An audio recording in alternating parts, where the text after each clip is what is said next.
ओम शांति। आज 28 सितंबर 2020 की साकार मुरली। पहले सुनते हैं मुरली के कुछ मुख्य पॉइंट्स। बाप सिर्फ कहते हैं मुझे याद करो तो तुम्हारे पाप कट जाएंगे। यह है योग बल अथवा योग अग्नि। आगे बाबा ने कहा जो बात पास्ट हो जाती है उसको कहा जाता है ड्रामा। बाप कहते हैं और सब बातों को छोड़ इस सर्विस में लग जाओ, अपना कल्याण करने। रूठ कर सर्विस में धोखा नहीं देना चाहिए, यह है ईश्वरीय सर्विस। फिर बाबा कहते हैं कोई पूछे आप कौन हो तो बोलो हम है फायर ब्रिगेड। जैसे वो फायर ब्रिगेड होते हैं आग को बुझाने के लिए, तो इस समय सारी सृष्टि में काम अग्नि से सब जले हुए हैं। अब बाप कहते हैं काम महाशत्रु पर जीत पहनो। बाप को याद करो, पवित्र बनो, दैवी गुण धारण करो तो बेड़ा पार है। अब मुरली सुनते हैं विस्तार से। मीठे बच्चे, तुम सारी दुनिया के सच्चे सच्चे मित्र हो। तुम्हारी किसी से भी शत्रुता नहीं होनी चाहिए। प्रश्न है तुम रूहानी मिलिट्री हो, तुम्हें बाप का कौन सा डायरेक्शन मिला हुआ है जिसे अमल में लाना है? उत्तर तुम्हें डायरेक्शन है कि बैज सदा लगा कर रखो। कोई भी पूछे यह क्या है, तुम कौन हो, तो बोलो हम हैं सारी दुनिया से काम की अग्नि को बुझाने वाले फायर ब्रिगेड। इस समय सारी दुनिया में काम अग्नि लगी हुई है। हम सबको संदेश देते हैं अब पवित्र बनो, दैवी गुण धारण करो तो बेड़ा पार हो जाएगा। ओम शांति। मीठे मीठे रूहानी बच्चे सहज याद में बैठे हैं। कोई कोई को डिफिकल्ट लगता है, बहुत मूंझते हैं। हम टाइट अथवा स्ट्रिक होकर बैठे। बाप कहते हैं ऐसी कोई बात नहीं है, कैसे भी बैठो, बाप को सिर्फ याद करना है। इसमें मुश्किलात की कोई बात नहीं। वो हठयोगी ऐसे टाइट होकर बैठते हैं, टांग टांग पर चढ़ाते हैं। यहाँ तो बाप कहते हैं आराम से बैठो, बाप को और 84 के चक्र को याद करो। यह है ही सहज याद। उठते बैठते बुद्धि में रहे। जैसे देखो ये छोटा बच्चा बाप के बाजू में बैठा है, इनको बुद्धि में माँ बाप की याद होंगे। तुम भी बच्चे हो ना, बाप को याद करना तो बहुत सहज है। हम बाबा के बच्चे हैं, बाबा से ही बरसा लेना है। शरीर निर्वाह अर्थ गृहस्थ व्यवहार में भल रहो। सिर्फ औरों की याद बुद्धि से निकाल दो। कोई हनुमान को, कोई किसको, साधु आदि को याद करते थे, वो याद छोड़ देनी है। याद तो करते हैं ना। पूजा के लिए पुजारी को मंदिर में जाना पड़ता है, इसमें कहाँ जाने की भी दरकार नहीं है। कोई भी मिले बोलो शिव बाबा का कहना है मुझ एक बाप को याद करो। शिव बाबा तो है निराकार, जरूर वो साकार में ही आकर कहते हैं मामेकम याद करो, मैं पतित पावन हूं। ये तो राइट अक्षर है ना। बाबा कहते हैं मुझे याद करो, तुम सब पतित हो। यह पतित तमो प्रधान दुनिया है ना, इसलिए बाबा कहते हैं कोई भी देहदारी को याद नहीं करो। यह तो अच्छी बात है ना। कोई गुरु आदि की महिमा नहीं करते हैं। बाप सिर्फ कहते हैं मुझे याद करो तो तुम्हारे पाप कट जाएंगे। यह है योग बल अथवा योग अग्नि। बेहद का बाप तो सच कहते हैं ना। गीता का भगवान निराकार ही है, कृष्ण की बात नहीं। भगवान कहते हैं सिर्फ मुझे याद करो और कोई उपाय नहीं। पावन होकर जाने से ऊंच पद पाएंगे, नहीं तो कम पद हो जाएगा। हम तुमको बाप का संदेश देते हैं, मैं संदेशी हूं। इस समझाने में कोई तकलीफ नहीं है। माताएं अहिल्याएं कुब्जाएं भी ऊंच पद पा सकती है, चाहे यह रहने वाले हो चाहे घर गृहस्थ में रहने वाले हो। ऐसे नहीं कि यहाँ रहने वाले जास्ती याद कर सकते हैं। बाबा कहते हैं बाहर में रहने वाले भी बहुत याद में रह सकते हैं, बहुत सर्विस कर सकते हैं। यहाँ भी बाप से रिफ्रेश होकर फिर जाते हैं तो अंदर में कितनी खुशी रहनी चाहिए।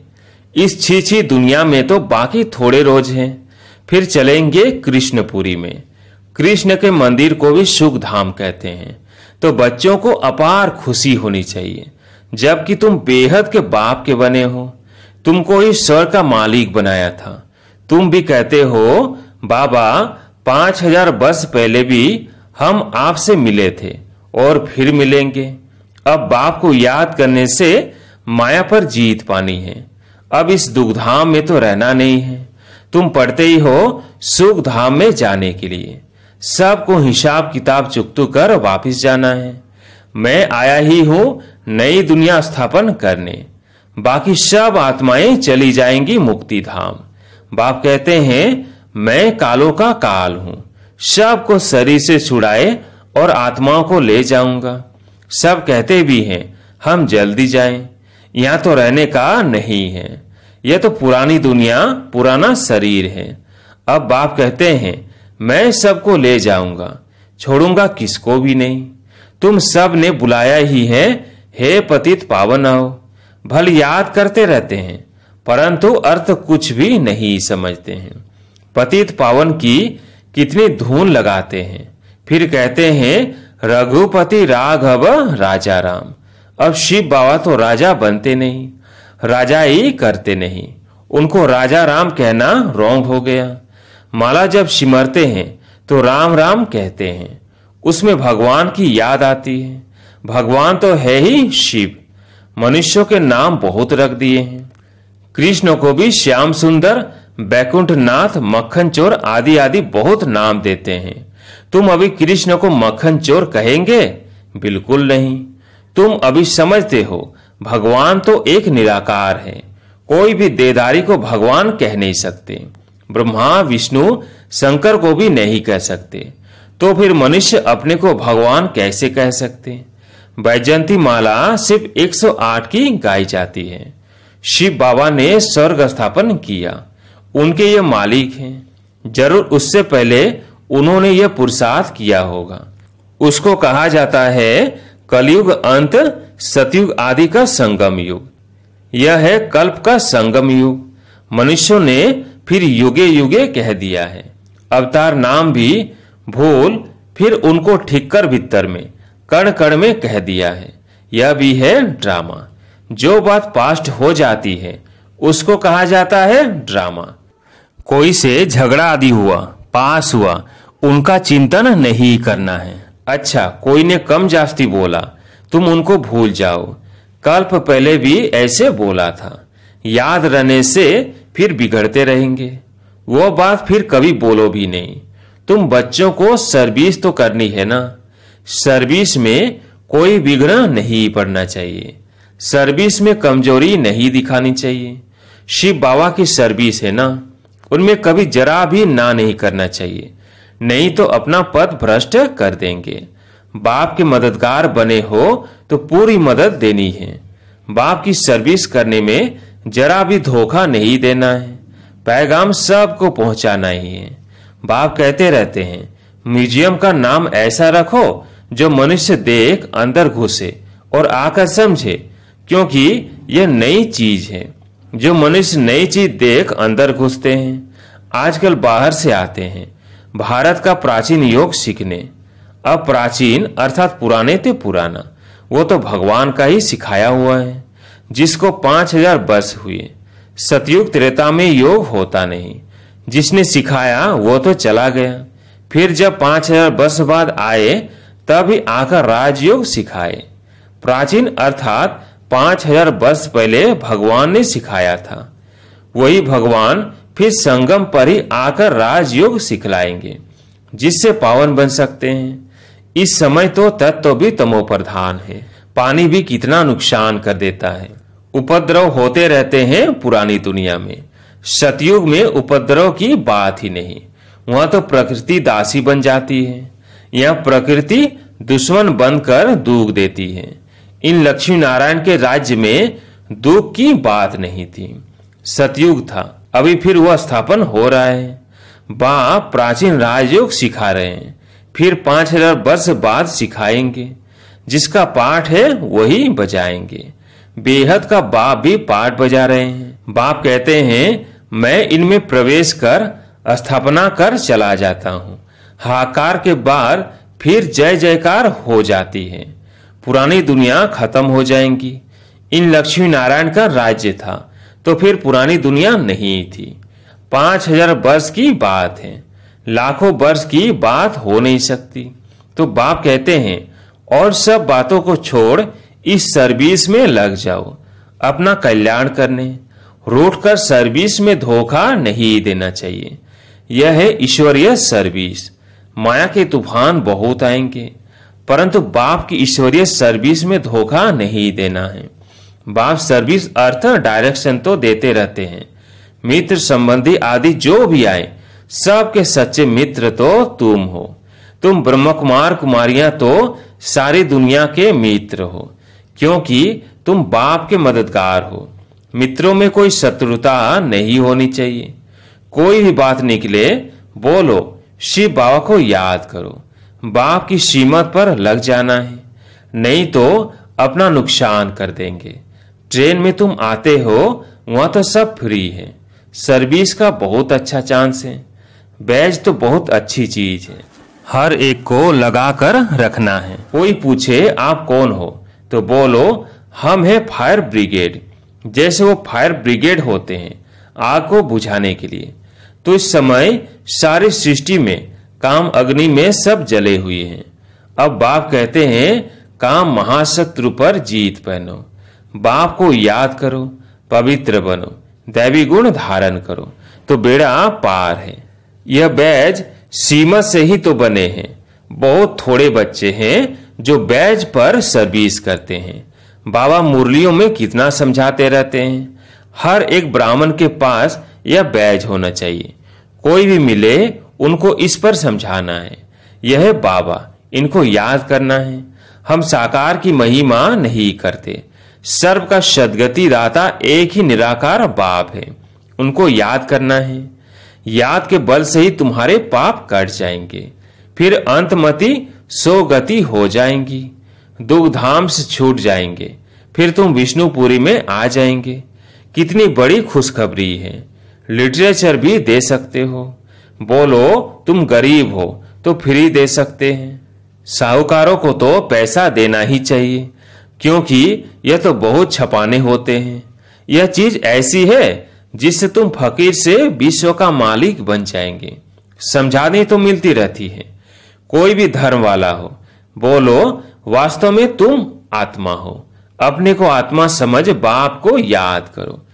अब बिना सामने खड़ा है, यह दुनिया बदलने वाली है।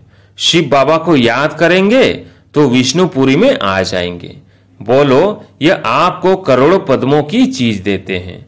बाबा ने कितना समझाया है, बैज पर सर्विस करनी है, परंतु बैज लगाते नहीं।